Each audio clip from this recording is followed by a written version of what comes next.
over in the boat. Neither was Mrs. Spencer, although she generally is. She said she hadn't time to get sick, watching to see that I didn't fall overboard. She said she never saw the beat of me for prowling about. But if it kept her from being seasick, it's a mercy I did prowl, isn't it? And I wanted to see everything that was to be seen on that boat, because I didn't know whether I'd ever have another opportunity. Oh, there are a lot more cherry trees all in bloom. This island is the bloomingest place. I just love it already, and I'm so glad I'm going to live here. I've always heard that Prince Edward Island was the prettiest place in the world, and I used to imagine I was living here, but I never really expected I would. It's delightful when your imaginations come true, isn't it? But those red roads are so funny. When we got into the train at Charlottetown and the red roads began to flash past, I asked Mrs. Spencer what made them red, and she said she didn't know, and for pity's sake not to ask her any more questions. She said I must have asked her 1,000 already. I suppose I had, too.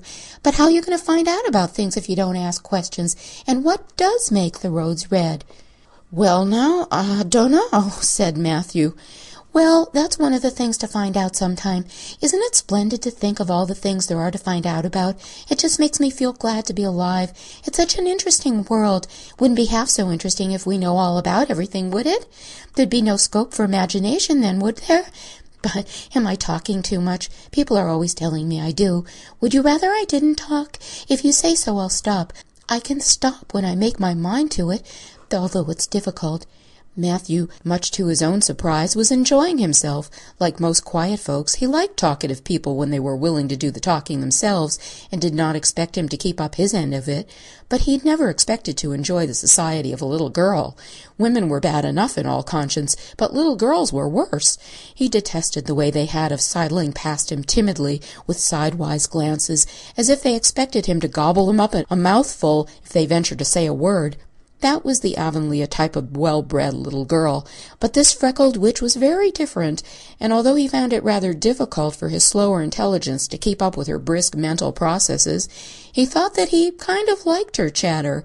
So he said as shyly as usual, "Oh, you can talk as much as you like. I don't mind." "Oh, I'm so glad. I know you and I are going to get along together fine. It's such a relief to talk when one wants to, and not be told that children should be seen and not heard. I've had that said to me 1,000,000 times if I have once, and people laugh at me because I use big words. But if you have big ideas, you have to use big words to express them, haven't you?"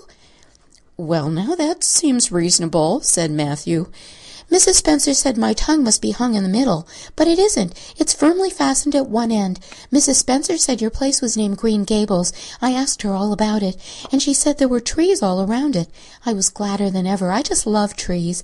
And there weren't any at all about the asylum, only a few weeny, teeny things out in front with little whitewashed, cagey things about them.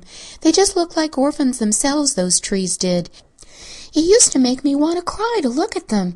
I used to say to them, 'Oh, you poor little things, if you were out in great big woods with the other trees all around you, and little mosses and June bells growing over your roots, and a brook not far away, and birds singing in your branches, you could grow, couldn't you? But you can't where you are. I know how exactly you feel, those trees.' I felt sorry to leave them behind this morning. You do get so attached to things like that, don't you? Is there a brook anywhere near Green Gables? I forgot to ask Mrs. Spencer that." "Well, now, yes, there's one right below the house." "Fancy, it's always been one of my dreams to live near a brook. I never expected I would, though. Dreams don't often come true, do they? Wouldn't it be nice if they did? But just now I feel pretty nearly perfectly happy. I can't feel exactly perfectly happy because, well, what color would you call this?" She twitched one of her long glossy braids over her thin shoulder and held it up before Matthew's eyes. Matthew was not used to deciding on the tints of ladies' tresses, but in this case there couldn't be much doubt. "It's red, ain't it?" he said. The girl let the braid drop back with a sigh that seemed to come from her very toes and to exhale forth all the sorrows of the ages. "Yes, it's red," she said resignedly. "Now you can see why I can't be perfectly happy. Nobody could who has red hair.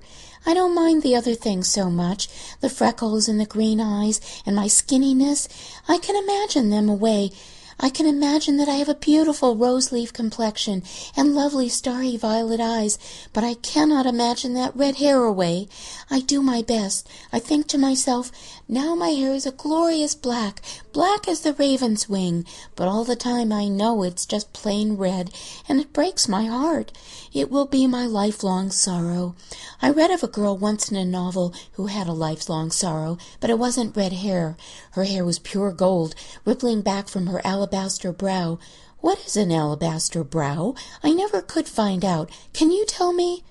"Well, now, I'm afraid I can't," said Matthew, who was getting a little dizzy. He felt as he had felt once in his rash youth when another boy had enticed him on the merry-go-round at a picnic. "Well, whatever it was, it must have been something nice, because she was divinely beautiful. Have you ever imagined what it must feel like to be divinely beautiful?" "Well, no, I haven't," confessed Matthew ingenuously. "I have often. Which would you rather be if you had the choice?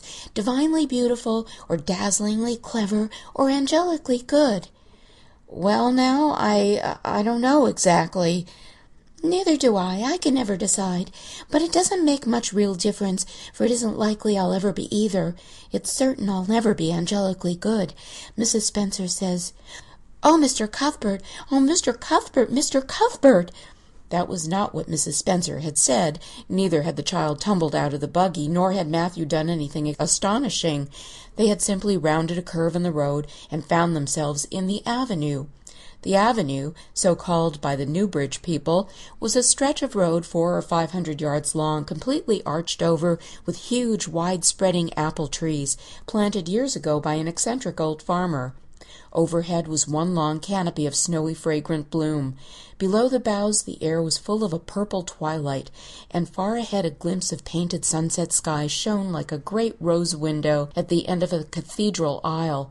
Its beauty seemed to strike the child dumb. She leaned back in the buggy, her thin hands clasped before her, her face lifted rapturously to the white splendor above.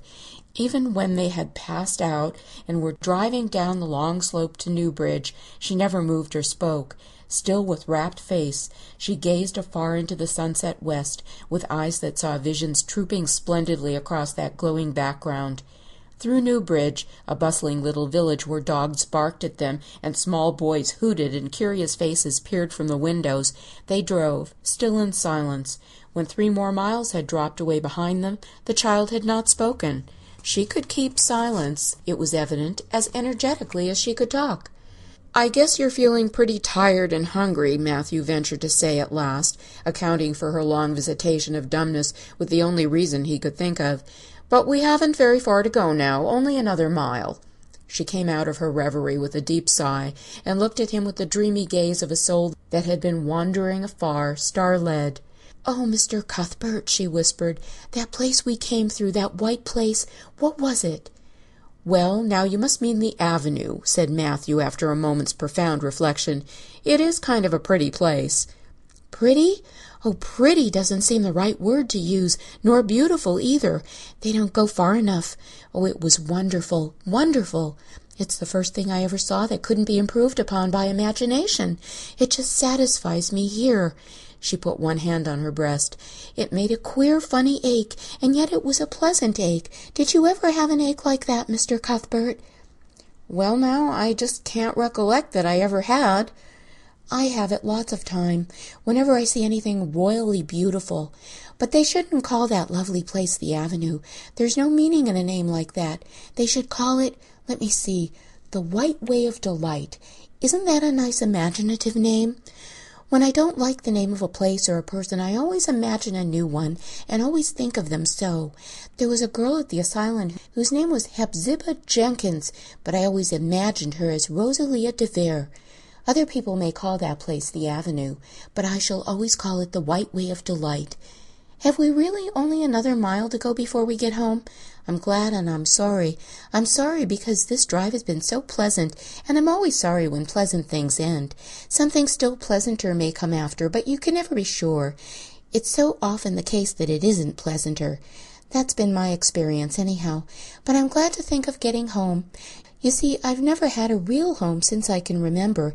It gives me that pleasant ache again just to think of coming to a really, truly home. Oh, isn't that pretty? They'd driven over the crest of a hill. Below them was a pond, looking almost like a river, so long and winding was it. A bridge spanned it midway, and from there to its lower end, where an amber-hued belt of sand hills shut it in from the dark blue gulf beyond, the